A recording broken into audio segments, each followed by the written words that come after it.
जय हिंद साथियों, मैं साहिल, मेरा भाईंदर शहर का एक नागरिक, होप फाउंडेशन का प्रेसिडेंट फाउंडर। आप सबसे सपोर्ट चाहता हूं। आप सबको पता है कि पिछले 2-3 महीने से हमारे शहर में अच्छी खासी बारिश हो रही है और इस बारिश के मौसम में डेंगू, मलेरिया, टाइफाइड, जॉन्डिस के केसेस, ये बीमारियां बढ़ जाती हैं, खास तौर पर हमारे झोपड़पट्टी इलाकों में। साथियों, लास्ट मंथ में मुझे हॉस्पिटल जाना हुआ। एक्चुअली मैं भी डेंगू से पीड़ित था। मेरे प्लेटलेट 30,000 से नीचे थे।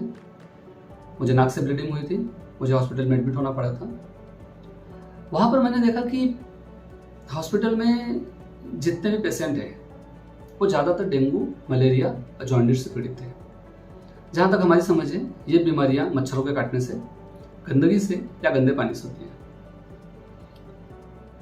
मच्छरों से रोकथाम के लिए राज्य सरकार, केंद्र सरकार एक अच्छा खासा फंड मुहैया कराती है हमारी महानगर पालिका को। महानगर पालिका का काम होता है अपनी प्रजा की रक्षा करना, अपनी जनता की रक्षा करना इन बीमारियों से, इन महामारियों से। लोग हमें दिखते भी हैं, महानगर पालिका के अधिकारी दवाई का छिड़काव करते हुए, धुआं मारते हुए।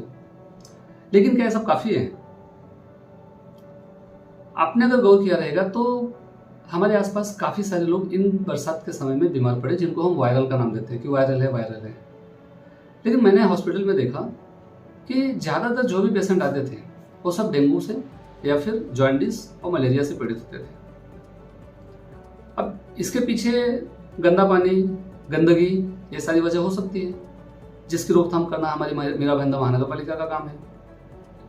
हम उन्हें टैक्स देते हैं, हम अपना काम ईमानदारी से करते हैं, लेकिन कहीं ना कहीं मेरा भाईंदर महानगर पालिका के अधिकारी या उनके कर्मचारी अपना काम ईमानदारी से नहीं कर रहे, जिसकी वजह से ये महामारी फैल रही है। मेरे जान पहचान के 15 से 20 लोगों को डेंगू हुआ, जिनके प्लेटलेट्स काफ़ी डाउन हुए थे और वो सीरियस कंडीशन में थे। तो मैंने बस एक जानकारी, बस RTI लगाई मेरा भाईंदर महानगर पालिका को, ये जानने के लिए कि इस साल में पूरे मेरा भाईंदर शहर में कितने डेंगू और मलेरिया के मरीज पाए गए हैं। मैं शॉक हो गया कि मेरा भाईंदर महानगर पालिका के रिकॉर्ड के हिसाब से हमारे पूरे शहर में मलेरिया के सिर्फ 122 और डेंगू के 8 पेशेंट हैं 15 लाख की जनसंख्या में। अच्छा, मैं खुश भी हुआ कि अच्छी बात है, इस महामारी पे हमारी मेरा भाईंदर महानगर पालिका ने कंट्रोल कर लिया। लेकिन ये डेटा कितना रिलायबल है?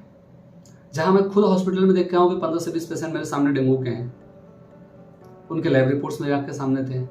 वहाँ पर महानगर पालिका बता रही सिर्फ 8 पेशेंट, वो भी पूरे 8 महीने में। एक थोड़ा सा फर्जी लगा, तो मैंने इसकी जांच शुरू कर दी, मैंने इसकी खोजबीन शुरू की। कुछ और भी मुझे लैब रिपोर्ट्स मिले। अच्छा, ये डेटा महानगर पालिका चाहती तो दे सकती थी। महानगर पालिका के अंदर में काफ़ी सारे हमारे शहर के लैब आते हैं, महानगर पालिका वाले उनसे रिकॉर्ड मांगते तो उनको रिकॉर्ड मिलता था। लेकिन महानगर पालिका ने ये रिपोर्ट छुपाई है, और यही रिपोर्ट जो इन्होंने मुझे दी है, यही रिपोर्ट राज्य सरकार को भेजते हैं, यही रिपोर्ट चिकित्सा विभाग को भेजते हैं, और ऊपर पेपर्स पे लगता है कि हमारे देश में राम राज्य है या हमारे शहर में राम राज्य है, कोई बीमारी ही नहीं है। तो इन महामारियों पे आने वाला जो भी फंड है वो अच्छा खासा या तो खर्च हो रहा है कहीं और, रंग रोगन पे, सजावट पे, प्रतिमाओं पे, पूरे मेरा भाईंदर शहर को चमकाने में, पुतले बनाने में, और या तो फिर फंड बिना किसी काम के फालतू पड़ा हुआ होगा जो कि यूज होना चाहिए। तो मेरी आप सबसे एक रिक्वेस्ट है, अभी मैंने मेरे दिल की बात बता दी कि ये सब कुछ हो सकता है। अब मेरा रिक्वेस्ट है कि आपके पहचान में, आपके घर में अगर कोई डेंगू, मलेरिया, टाइफाइड, जॉन्डिस से पीड़ित हुआ है, उसका ट्रीटमेंट भी हुआ है, तो उसकी रिपोर्ट मेरे साथ साझा कीजिए। मेरे साथ मतलब हमारी संस्था होप फाउंडेशन के साथ में साझा कीजिए। आपका डाटा हमारे पास कॉन्फिडेंशियल रहेगा, वो किसी और के हाथ में नहीं जाएगा, हमारी जिम्मेदारी है। हमें सिर्फ नंबर्स चाहिए कि कितने पेशेंट हैं एक्चुअल। वो वेरीफाई करने के बाद हम एक एक्चुअल डेटा राज्य सरकार के संबंधित विभाग में, मुख्यमंत्री कार्यालय में,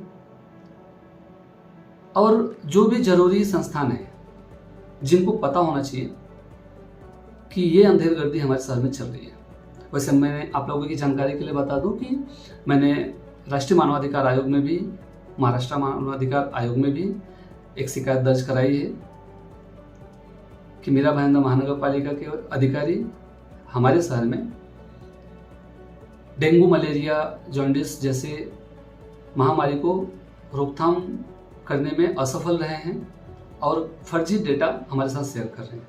उसकी जांच की जाए, वो प्रोसेस में है। लेकिन मैं आप लोगों से सपोर्ट चाहता हूं कि अगर आप लोगों के पास लैब रिपोर्ट्स हैं तो प्लीज़ मुझे शेयर कीजिए।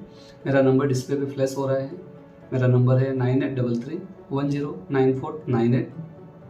ये नंबर पे मुझे अपना डेटा शेयर कीजिए, व्हाट्सएप पे भेजिए। ईमेल करना चाहते हैं तो hopefoundation2017@gmail.com, इस पर आप मुझे ईमेल भी कर सकते हैं। और इस मुहिम में, इस चिकित्सा के मुहिम में अगर आप लोग मेरा साथ देना चाहते हैं तो प्लीज़ मेरे साथ जुड़िए। मुझे ऐसा लग रहा है कि ये काफ़ी बड़े पैमाने पे चलने वाली धांधली है जो पिछले कई सालों से चलते आ रही है। इसका खुलासा होना चाहिए, इसकी सही जानकारी हम सबके पास होनी चाहिए या हमारे संबंधित विभाग अधिकारियों को होनी चाहिए। और जो कर्मचारी अपने कार्यों में लापरवाही कर रहे हैं उनके ऊपर जरूरी कार्रवाई की जाए। तो मुझे आप सबका समर्थन चाहिए इस मामले में और आप सबका सहयोग भी चाहिए। उम्मीद करता हूं कि मैं मेरी बात को आप तक पहुंचाने में सफल हुआ हूं और आप लोगों का समर्थन मुझे जरूर मिलेगा। तो आइए जुड़ते हैं इस मिशन में। धन्यवाद। जय हिंद, जय महाराष्ट्र।